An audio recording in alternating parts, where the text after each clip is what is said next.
Aujourd'hui, on va parler de Éric Coquerel. C'est un député de la France insoumise et il se plaint parce qu'apparemment les chefs d'entreprise n'ont pas assez d'esclaves. Et du coup, il explique qu'on a besoin de plus d'esclaves en France. D'accord? On va écouter ça. Alors je vous dis, je l'assume, le problème numéro un dans ce pays n'est pas la question de l'immigration. Et quand vous parlez à des secteurs même éclairés du patronat, ils vous expliquent même que, en termes de main-d'œuvre, la France, en réalité, n'a pas suffisamment d'immigrés et de migrants, ou en tout cas, et nous ce que nous disons, c'est... Donc, il dit pas qu'il n'a pas assez d'employés. Hein, il pourrait dire qu'il manque de main-d'œuvre. Non, non, il a besoin de migrants. Donc pourquoi Spéculation, pure spéculation. Pourquoi le chef d'entreprise préfère-t-il des migrants à des salariés? Peut-être, ça peut paraître foufou, mais peut-être qu'il a besoin d'esclaves payés pas cher au black. Hein, j'en sais rien, j'en sais rien. Voilà, il faut plus d'esclaves, les copains, il faut plus de migrants. C'est que les gens qui travaillent dans ce pays, parce qu'il y a un emploi qui est disponible, mais qui sont non régularisés, donc qui peuvent être exploités, donc qui peuvent baisser le prix du travail pour tout le monde, doivent être régularisés. Et c'est ce que demandent aussi, justement, certains secteurs économiques, parce que c'est pas possible. Donc là, il nous explique que les chefs d'entreprise veulent plus de migrants, et pas des salariés, hein, des migrants. Mais qu'en même temps, il faudrait peut-être les régulariser, parce que sinon, on peut trop les sous-payer. Mais qu'est-ce qui t'empêche de les payer normalement? En fait, ça me rappelle un peu les multimillionnaires de gauche qui expliquent que oui, il faut voter pour Jean-Luc Mélenchon, comme ça on va pouvoir taxer les riches, alors que lui-même est riche.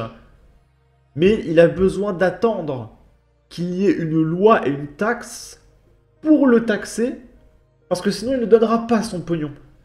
Et là c'est pareil, c'est-à-dire que le mec, il exploite des migrants comme des esclaves, mais il a besoin qu'il y ait une loi qui l'oblige à payer normalement, parce que sinon, bah attendez, on peut les sous-payer.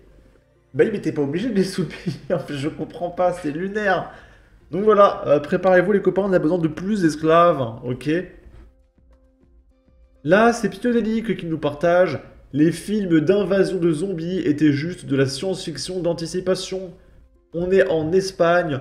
Plus de 200 migrants ont tenté de franchir la double clôture de la frontière. Cette action a été motivée par un appel diffusé sur Internet et sur les réseaux sociaux. Ouh, il y a une musique, je vais couper le son.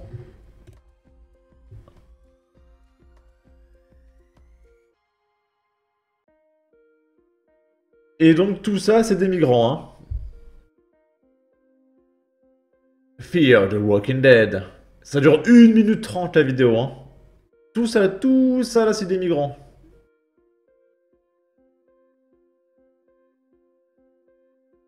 Bon, on ne va pas tout regarder. Moi, j'ai la petite musique pour m'occuper, mais vous, il n'y a pas de son. Donc ça peut être un petit peu chiant. En tout cas, c'est absolument merveilleux. Imaginez, tout ça là, c'est de la CAF. Tu as 500 euros de CAF, 500 euros de CAF, allocation familiale, etc. Parce qu'ils ont ça en Espagne, hein. Ils ont très certainement des aides sociales aussi. Imaginez tout le pognon là. C'est merveilleux. Ok. Là, c'est Manon Aubry, donc, qui est députée, payée 24 000 euros par mois. Et en plus, qui est députée européenne. Donc là, niveau pognon, on est sur de l'indécence absolue. Et du coup, elle a fait un TikTok où elle mesure sa taille. Voilà, c'est la problématique du moment. Il y a un débat sur ma taille. Donc la question c'est, est-ce que j'atteins le 1m60? Et là il y a un mythe qui va s'effondrer parce que les gens qui viennent me voir dans la rue me disent que vous êtes beaucoup plus petite en vrai qu'à la télé. Ok, retenez l'histoire, je peux au moins 1m60. Non. Si, je peux pas 1m60? Allez. Avec tes cheveux, mais tu triches du coup. Je crois que j'ai marqué ça sur ma carte d'identité. Le premier mensonge de Manon Brie. Le premier mensonge de Manon Brie. Le premier mensonge, lol, XD. En tout cas, vous pouvez rigoler, hein, parce que ça, c'est payé avec nos impôts, hein. D'accord? Ok. Et puis pendant ce temps, pendant que Manon Aubry, elle fait des TikTok où elle mesure sa taille, dans les Antilles, il y a un jeune de 18 ans qui s'est fait tuer lors d'un guet-apens qui ne saurait s'en rappeler l'affaire de Brian, qui s'est fait planter lors d'un rendez-vous Vinted. Du coup, là, il y a des individus à la recherche du jeune homme qui ont utilisé une femme pour l'attirer. Après plusieurs jours de discussion avec la femme, il a accepté de la rencontrer pour un premier rendez-vous. Une fois ensemble, la femme a prévenu les agresseurs. 4 personnes sont alors arrivées en voiture, le visage dissimulé, et ont planté plusieurs fois le jeune homme qui est décédé sur place des suites de ses blessures. Et là, je comprends pas trop le concept, parce que c'est même pas un vol ou un braquage. C'est-à-dire que les mecs ont mis en place un guet-apens, ils l'ont attiré, ils l'ont piégé, ils se sont mis à 4 contre lui juste pour le tuer gratuitement, et c'est tout, et ils sont repartis. Alors là, on est sur un niveau de violence gratuite. Il y a une vidéo, mais qui n'apporte pas grand-chose. Ok. Là, on est à Bayonne, dans le 64. Il y a un migrant algérien multirécidiviste et sous OQTF, donc le classique. Et la France Insoumise nous expliquera que le pauvre, il a fui son pays en guerre, l'Algérie, parce que oui, l'Algérie est un pays en guerre, selon la France Insoumise, pour venir se réfugier en France, d'accord? Et du coup, le mec était armé d'une machette. Et il assure, en bon citoyen, l'avoir ramassée par hasard pour la jeter à la poubelle. Voilà, il faisait de l'écologie. Hein, il comptait pas poignarder quelqu'un, par exemple. Non, il a ramassé une machette comme ça par terre pour la mettre dans la poubelle jaune. D'accord, bande de fachos.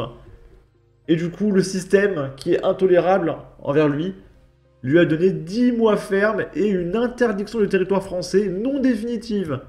Sachant que le mec est déjà sous OQTF. Hein. Donc il est obligé de quitter le territoire, mais il est quand même interdit de territoire au cas où. Et je vous rassure, le mec est toujours en liberté en France. Hein. D'accord? On va regarder ça. Cet Algérien de 22 ans sous OQTF a été interpellé par les policiers alors qu'il était en pleine transaction de sandwich avec un client.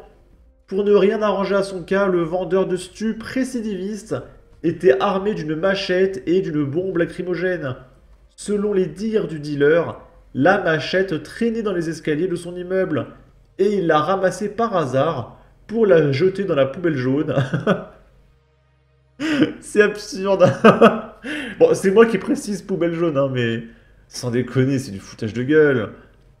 Et il ajoute qu'il voulait la jeter à la poubelle afin que les enfants ne se blessent pas. Mais il est tellement gentil, cet Algérien sous OQTF. C'est pour protéger les gosses, d'accord? En ce qui concerne la bombe lacrymogène, il a déclaré « Oui, je l'ai achetée, mais je ne savais pas que c'était interdit. » Enfin, il a affirmé ne pas savoir comment le pochon de sandwich était arrivé là. Ces explications ont eu le mérite de faire rire l'assistance, mais ont rencontré beaucoup moins de succès pour convaincre le procureur. Condamné à 10 mois de prison ferme et une interdiction de séjour sur le territoire français de 5 ans. Ok, c'est génial, on l'avait jamais fait celle-là. Hein. J'ai ramassé la machette pour la foutre à la poubelle pour protéger les enfants. Il est tellement gentil. Ok. En tout cas, n'hésitez pas à donner votre avis, votre opinion, à partager, liker, commenter. Ça aidera au référencement de la vidéo sur YouTube. Abonnez-vous, suivez-moi sur Twitter. Prenez soin de vous. Salut!